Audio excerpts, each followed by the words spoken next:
Hello, you? Sophie. I'm very well. You? I'm all right, thank you. Been up to anything exciting this week so far? Well, lockdown excitement. I'm trying to Get up, tame my eat, go to bed. Excellent. editing a book. I've got a new writing challenge anthology to edit, so I'm doing that charity thing. That's good. Yeah, a couple of non-fiction pieces going on various blogs. Ooh, tomorrow I'm being interviewed on a Birmingham radio station. Ooh, that sounds exciting. Yes, I will be plugging my book. You'll be pleased to hear. Yay. Excellent. Right, so this is our first attempt at doing anything like this, so we thought I asked Chris to get some questions from your followers so we can have a little insight into your life and your world and your writing. So Dangerous place. It's a dangerous place to venture. So we'll start off with Eileen Baldwin. I almost pronounced that wrong again then. Yeah, Eileen. Eileen, right. Eileen, yeah. When did you first choose to write the genre of writing? Humorous fantasy. Yeah. After the first thing I really wrote of fiction was a thriller. Right. It was a book.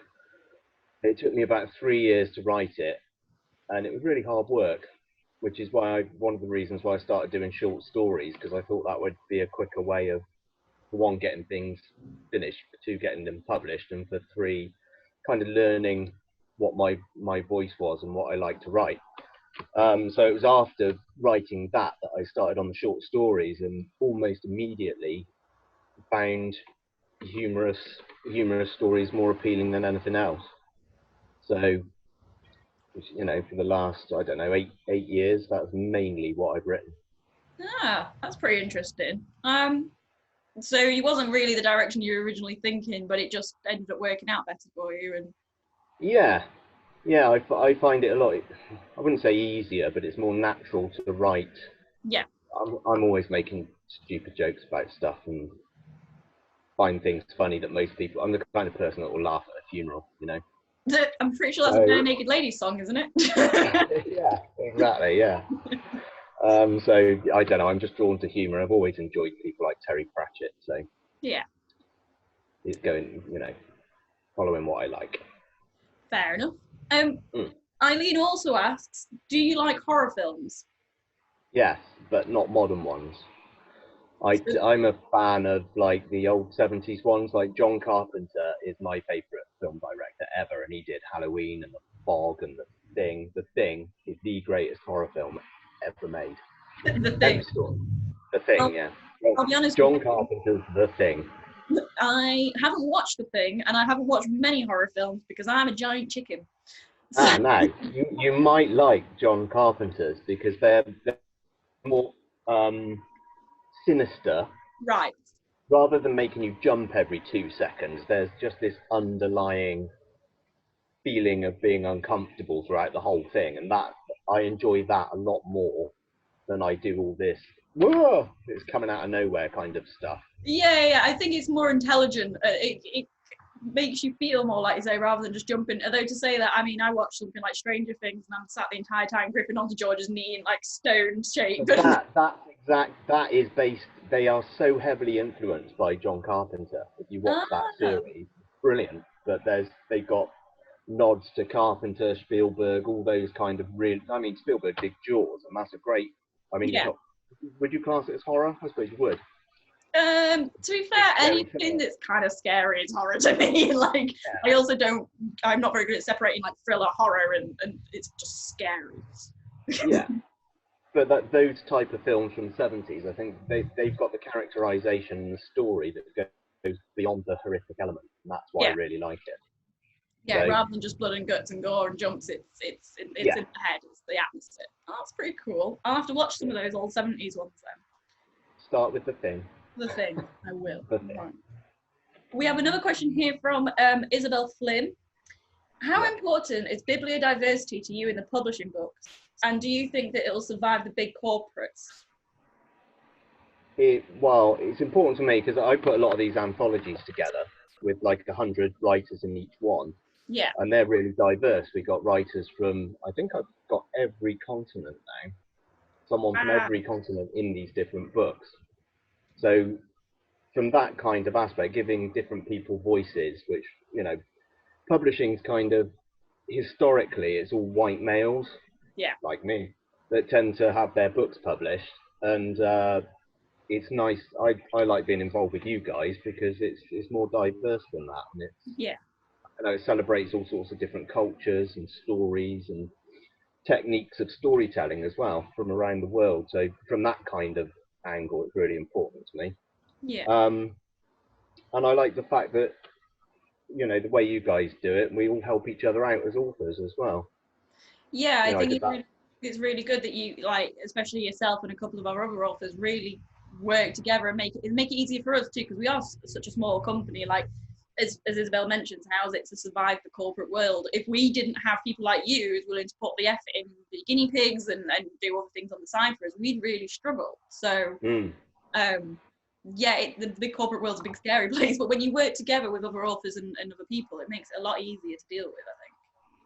Yeah, so kind of, to answer that question, I think the corporate world will carry on like it does, and the big publishers will continue to do very well. But one thing the internet has done is allowed a lot more smaller presses to come into existence and start discovering new voices that just wouldn't have been discovered in the past, because there are more outlets now. So definitely, kind of that side of it. That's why I like working with small publishers, really. Yeah. I think this is Amanda Davis. Davis or Davies, might be Davies, I can't remember. It'll be Davies. I apologise, Amanda, if I've said your name wrong. So do I. What would be your top 5 reads if you had to choose? So if you could only take 5 books. I'm only allowed 5.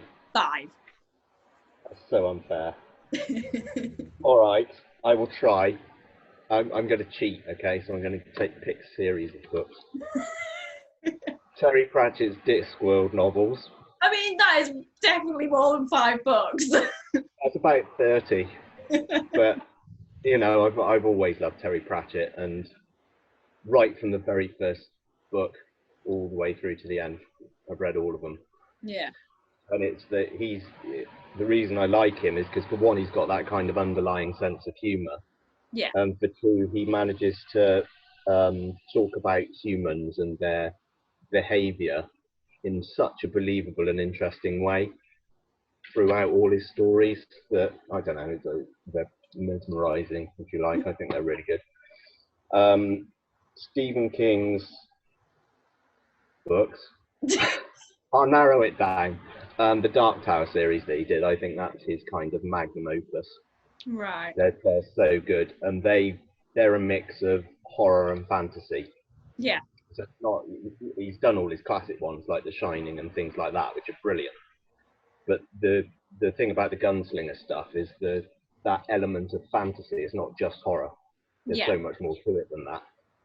And as a story, I mean, they're huge books, and I'm not very good at reading very big books, but I stormed through those. They're just so easy to read. Brilliant. Robert E. Howard has to get a mention. He's a famous writer from the 30s, I think. Right. And he did a lot of characters, but most famously Conan the Barbarian. Yeah. And he was also, a lot of those stories were short stories. And they're very colourful. I suppose they're a bit dated now, but they're really fun to read. And if you read the Conan Chronicles, they've got the whole lot in there, including the ones that he hadn't finished when he died. So just to kind of see all the ideas he had, it's interesting from that point of view as well. Did they ghostwrite the end, like finish those ones, or did they just leave them unfinished? In the Chronicles, they left them unfinished. I know after he died, other people then took that character on. Elsbrog de Camp, I think, was the most successful one with it. I think he might be dead now as well. But he wrote a lot of the books after Robert E. Howard had died. But if you watch the films, the Arnie films, Arnold Schwarzenegger. Yeah. So again, I'm showing my age here.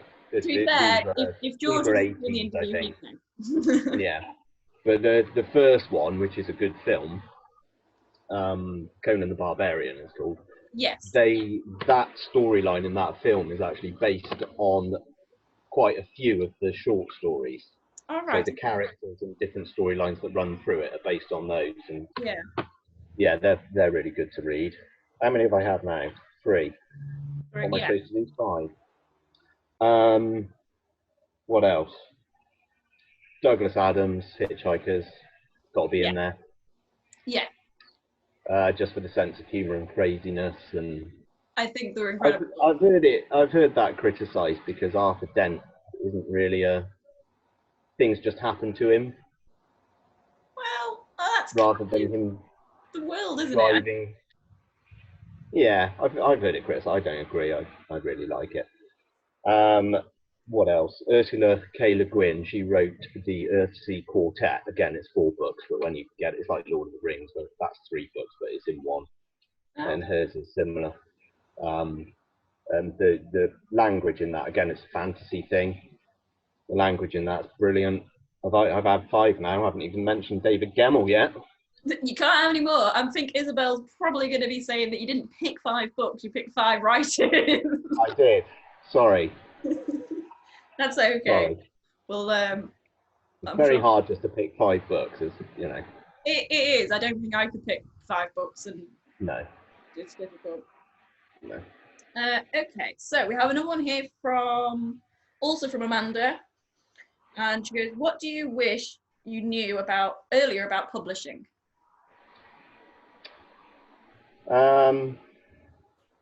That's a fair question, isn't it? What do I wish I knew?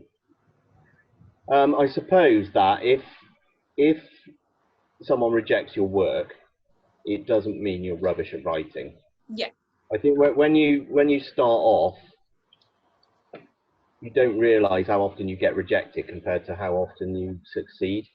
Yeah. And I think a lot of writers get rejected or get some negative feedback somewhere near the beginning, and it maybe puts them off, and it shouldn't. It's just part of the process.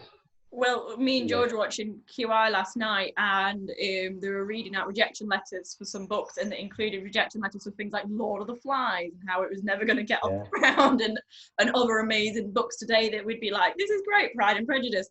And yeah, so I think that's actually a really good bit of advice. Yeah, don't be put off. And the other thing to bear in mind is just because someone hasn't recognised something as being brilliant, it's to do with the publication. You know, say the publisher that was looking at Lord of the Flies. Yeah. While it's a brilliant book, it might not have suited what they were doing. Yes. And therefore they would be the wrong publisher for the job. Yeah. So I'm always a little bit, I'm disappointed when I receive rejection. But my style of writing is very quirky, and it doesn't appeal to everyone. And I've realised that now. And therefore, when people reject me, I'm like, okay, that's not the right home for my work, and then I'll find somewhere else. Yeah, I also imagine it's better for it to be rejected and not be at the right, and rather than them trying to shoehorn it into their publishing. Absolutely. And when people give me reasons why they don't like it, sometimes I agree with them, to be fair. Yeah. And other times it is literally because it won't suit their audience. So yeah, that's fair enough, really. Yeah. Yeah. Excellent. Thank you for those questions, Amanda. So next we have, I think this is Sarah Misdale. Mosdale, I think is how you say it. I'll apologise again in case I'm pronouncing that wrong. But I'm pretty. Any apologies for any mistaken names, because I'm bad at names. Can you tell us something about the work you do to help others develop their writing? Well, the writing challenges, which I mentioned earlier, I run 7 at the moment, and they kind of encourage people to make mistakes. So the first one we launched is an adverb writing challenge, and it came out of the brain of Mike Scott Thompson, who won my first Hullenbach competition. And he'd written a guest post for my blog about the rules of writing guidelines. One of the things that came out of it was we challenged people to break one of those rules by stuffing as many adverbs as they possibly could into flash fiction stories. Right. And it was really popular. We've published 4 anthologies now, so over 400 stories, all stuffed to the hilt with adverbs. So we invite people to purposely make these mistakes so that they can learn about them and then apply them to their writing. I also run a writing course on my site. There's a free one, so people can see whether they like the teaching style, and there's a paid one, which a lot of authors have done and gone on to be quite successful afterwards and have work published, which is great. Excellent. And there's just tons of free advice on the site, you know. Yeah. Gail wrote a post the other day about having a book published with you guys and shared all her experience of the marketing and how successful it was and what she did. And people really value that kind of real life experience advice. There's tons of that on the site as well. So yeah, well, that's good. I do like your website. I do like how open and helpful you are to other people. I think that's part of your charm and probably why you've got lots of followers. Yeah, probably is, to be fair, yeah. That's not a bad thing. Nothing to do with my writing. Oh, you write them too. Right, thank you, Sarah. So, Gail Wareham Everett. Again, bit of a weird name. Apologise if I mispronounced it. Well, I would guess Wareham. Wareham. Gail. Right, yeah, that makes more sense. Gail Wareham Everett. Who would you consider to have the year's greatest literary... Sorry, I will say this again. I'm going to cut that. No, leave it in, George. Gail Wareham Everett. Who would you consider to have been your greatest literary influencer? That's difficult. Probably Terry Pratchett. Yeah? Yeah. Yeah. That's who I get compared to the most when I write, which obviously is incredibly pleasing when I manage to get feedback like that. But yeah, he's a total legend. And when it comes to writing humour and fantasy, he's the man. So fair enough. It's got to be him, really. It's got to be the Pratchett. It's got to be. I'm sure he'd love your work too. I hope so. So Michelle Karawat Perry. Still said it wrong. I'll move too. What is one of your favourite ways to unwind? I play the drums, and I find there are two things actually: drumming and riding a motorbike. Yeah. So what's nice about both those things is if you've just got to concentrate and empty your head to do them. Yeah. So when you play the drums, everything goes out of your head. It's like hitting a raise, and then you're just concentrating on the beat, and it really clears your mind. And motorcycle riding's the same, I think. What bikes have you got? It's a big fat midlife crisis Harley Davidson. Yeah, Harley Davidson, you've gone down a little bit in my estimate, but oh no! I tell you what, I used to laugh about them until I went over to Daytona, to the Daytona Bike Week, and hired a Fat Boy. That sounds all kinds of wrong, doesn't it? A Harley Davidson Fat Boy. Yep. And it was so nice to ride, handled beautifully, especially for such a big motorcycle. It's the same one that Arnie has in Terminator 2. It's one of those. Definitely midlife crisis moment. proper midlife crisis, yeah. But they're so nice to ride. It's if you want the geeky spec, it's a Harley Davidson FLST FI Fat Boy 1584cc V twin. So there you go. There's some people out there that will be loving that. All I know is I like motorbikes. I want to get my bike license, and I ride on my Uncle David's green motorbike that he brings over from Ireland sometimes. That's it. Perfect. Right. Michelle also asks, if you could make any mythical animal real, which one would it be and why? Oh, I don't even remember reading that question. That's a good one. A mythical animal that a dragon if it was friendly and completely within my control. It completely within your control. But that doesn't happen, does it? So probably not a dragon. Maybe a gremlin. Bit terrifying. It's all right. They're fine as long as you don't spill water on them. It's true. I'm trying to think of what I would bring into the world of the living. I don't know.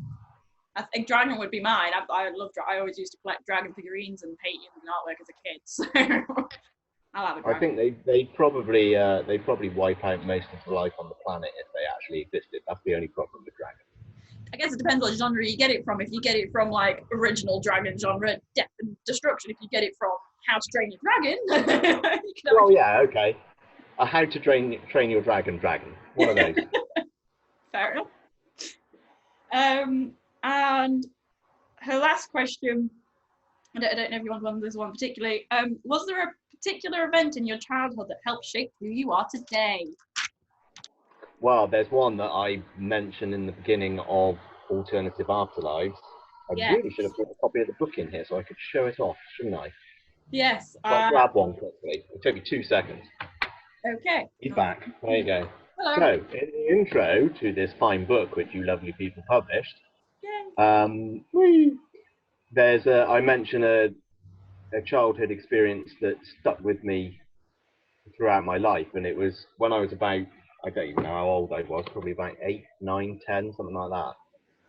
I was in the bath and started thinking about death, and it was one of the first experiences where I kind of thought through what it was and realised that I was going to die. And I remember the feeling of realising that I wasn't immortal and the horrible feeling that came over me at that time. And I think that's why a lot of my stories end up being either about undead creatures or people going on to another place, or so that I think that's definitely influenced what I write about and the way I am. I guess a lot of people have that moment of realizing that they are mortal and that there is some kind of end. And lots of people deal with that through faith and other things. But I would say to be having that thought at 8 or quite young is I don't remember having my sort of first realizations of my mortality until I was kind of in my late teens. I knew I would die, but I didn't really ever have that sense of dread in the end. And yeah, no, it was quite early. I might not have been 8, maybe I was 10, but it was early. Yeah. And I think maybe that's why. I don't even know why I was thinking about it, to be honest, but I can vividly remember doing it. And this kind of sense of blackness is the only way I can describe it, and waking up and kind of feeling really unsettled. Yeah. Have you ever come to a settled feeling with it? Like, have you come to a comfortableness with that, or? Yeah, I think so. Maybe because I realised it quite early. It's kind of like, well, I always work hard, and I don't have days off. I just do things all the time, because it's like, well, you might as well while you're here. Fill your life up as much as possible. Exactly, yeah. It's the experiences and the love that you leave behind, I think, that's the important bit. Yeah, for sure. And I'd rather spend my the time that I've got doing things. Yes. Yeah. I think Michelle asked one more question. If you're up for another one from Michelle. What methods do you use to get the creative juices flowing? So the one that works for me is isolation, and seriously, is getting rid of distractions. I'm very easily distracted. So what I do is I've got a camper van, and if I really want to, I've got to get some writing done, I will get in that, go off over. I usually go to Wales, up in the Cambrian Mountains. No signal there. There's no internet signal up there. There's no phone. You can't get any TV signal. It's just you. Yeah. And if you go right up into the middle, up beyond where the reservoirs are, right up onto the top, you're a 40-minute drive away from anywhere. That sounds lovely. And that's about as remote as you can get in the UK, I would think. Maybe you can get a bit more remote in Scotland, but that's miles away from where I live.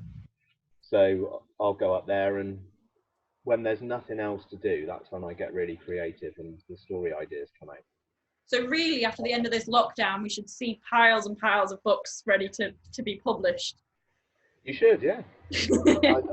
Honestly, I think people are writing on. What I've noticed is because my website gets a lot of visitors. When they announced all the COVID stuff, the traffic took a big dip. It was down to about 50% of what it normally is. Yeah. And now, after people got used to the idea, it took about 2 or 3 weeks, but now we kind of know what we're dealing with, and we're just getting through it, it's gone right back up. And I mean, like, about 20% up on what it was this time last year. Oh wow, that's good. So I think a lot of people, most of it's people researching competitions and magazines they can submit to. Yeah, we've had loads of submissions over the last couple of first few weeks of, but for us, because we don't know what's going to be happening, we don't know when lockdown's going to be done. We're still accepting submissions and things, but we just don't have any time scales. So like, we could publish this next year, we could publish this in 5 years. Yeah. No, but yeah. It's good to know that people are making use of the time and the situation we're in. It's not the best situation that people are in, but if something good. Well, I've heard some writers say that it's actually had the opposite effect on them because they get a bit stressed. They're worried about money. They're worried about the future, and it does make people anxious. This kind of thing, and that doesn't always lead to a creative mindset, shall we say? But then other people are, I'm writing at the moment quite happily, so. It's a bit of a crucible, I think, this, isn't it, for some people. So you're either going to come out of it stronger and better, or you're going to come out of it having really struggled, and it's going to be different for everybody. Everybody's life experiences are different and things. But... Absolutely, yeah.